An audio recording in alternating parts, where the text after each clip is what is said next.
Hey guys, स्वागत है आपका मेरे इस यूट्यूब चैनल पे। और आज हम बात करने वाले हैं वर्ष 2015 में बनी एक हॉलीवुड मूवी रूम की। मूवी की शुरुआत होती है और हमें एक कमरा दिखाया जाता है जहां पर जैक अपनी मॉम जॉय के साथ सो रहा होता है। जैक, जो कि इस मूवी का स्टोरी टेलर है, वो कहता है कि जब वो पैदा होने वाला था तो उसकी मॉम जॉम्बी बन गई थी और फिर उसके बाद स्वर्ग से एक रोशनी आई और वह पैदा हो गया। अब जैसे ही सुबह होती है, जैक उठकर रूम के सभी सामान को गुड मॉर्निंग बोलता है, जैसे टेबल, खिलौने, अलमारी, सिंक, हर चीज को। जिस कमरे में जैक रहता है वो एक छोटा सा कमरा है और वही जैक और उसकी मॉम की पूरी दुनिया है। जैक ने बाहर की दुनिया अपनी आंखों से आज तक नहीं देखी थी। उस रूम में उनके जरूरत का सारा सामान होता है, जैसे बेड, टेबल, कुर्सी, टीवी, अलमारी आदि। ये दोनों अपना सारा टाइम इसी रूम में गुजारते हैं। जैक की मॉम ने जैक को हमेशा ये समझाने की कोशिश की है कि ये दुनिया बस हमारे कमरे तक ही सीमित है। इसके बाहर की जो भी दुनिया है वो नकली है, उसमें कुछ भी सच्चाई नहीं है।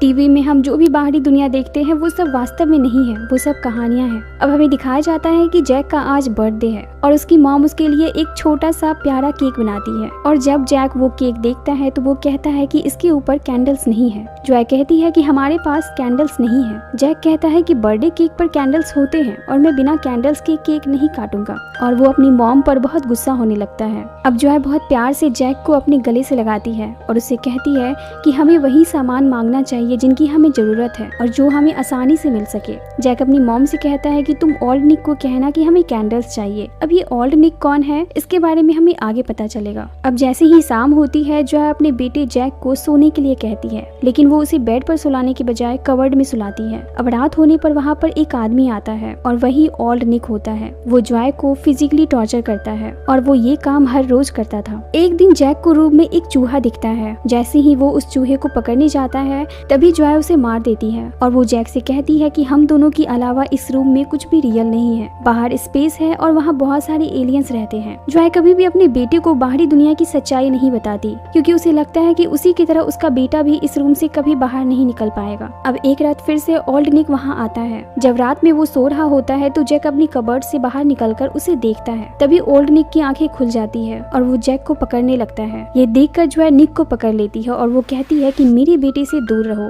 इससे निक काफी गुस्सा हो जाता है और वो जॉय के गले को दबा देता है और उसे कहता है कि तुमने अगर मुझे फिर से पकड़ने की कोशिश की तो मैं तुम्हें जान से मार दूंगा। ये कहकर वो वहाँ से चला जाता है और वो उन्हें सजा देने के लिए उस रूम का पावर कट कर देता है। अब अगले दिन जॉय ये डिसाइड करती है कि वो जैक को सारी सच्चाई बताएगी और तब हमें पता चलता है कि ओल्ड निक ने जॉय को पिछले 7 सालों से यहाँ बंद करके रखा है और जैक निक का ही बेटा है। अब जॉय जैक से कहती है कि हमारे रूम के बाहर एक बहुत बड़ी दुनिया है और वहाँ सब कुछ रियल है, पेड़ पौधे, इंसान, महासागर, सब कुछ। लेकिन जैक अपनी मॉम की बातों पर विश्वास नहीं करता क्योंकि उसकी मॉम ने उसे हमेशा यही बताया था कि इस रूम के बाहर सब कुछ नकली है, कुछ भी रियल नहीं है। और वो उससे कहती है कि ये सारी बातें मैंने पहले तुम्हें नहीं बताई थी क्योंकि तुम छोटे थे, लेकिन अब तुम 5 साल के हो गए हो और तुम बड़े हो चुके हो, इसलिए तुम्हें ये सारी बातें समझनी होंगी। जॉय अपने बेटे को गर्म पानी से पूरी तरह से गर्म कर देती है ताकि जब ओल्ड निक आए तो जैक को बुखार है ये समझकर वो उसे हॉस्पिटल ले जाए और जैक वहाँ पर किसी से हेल्प के लिए बोल दे।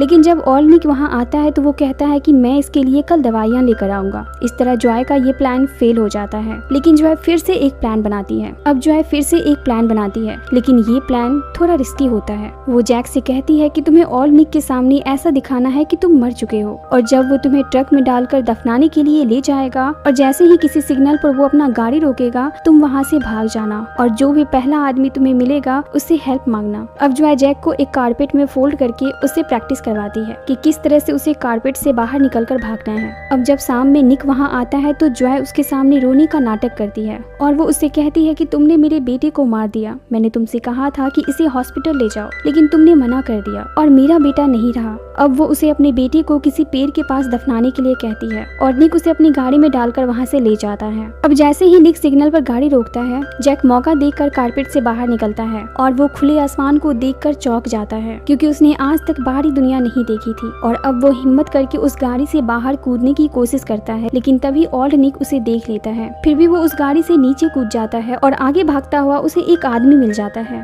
निक जैक को पकड़ने की कोशिश करता है, लेकिन उस आदमी को देखकर पुलिस के डर से वो वो वहाँ से जैक को छोड़कर भाग जाता है। उसके बाद वो आदमी वहाँ पुलिस बुलाता है और एक लेडी पुलिस जैक से बात करने की कोशिश करती है और धीरे धीरे वो जैक से सारी इन्फॉर्मेशन ले लेती है और पुलिस उसकी मॉम को भी वहाँ से रेस्क्यू कर लेती है। इधर निक को अरेस्ट कर लिया जाता है और उसे 25 साल की सजा होती है। अब जॉय और जैक को हॉस्पिटल में एडमिट किया जाता है, जहाँ एक डॉक्टर जॉय से कहता है कि जैक को चाइल्ड केयर में भेजना सही रहेगा ताकि वो इस खुली हुई दुनिया को अच्छी तरह से समझ सके।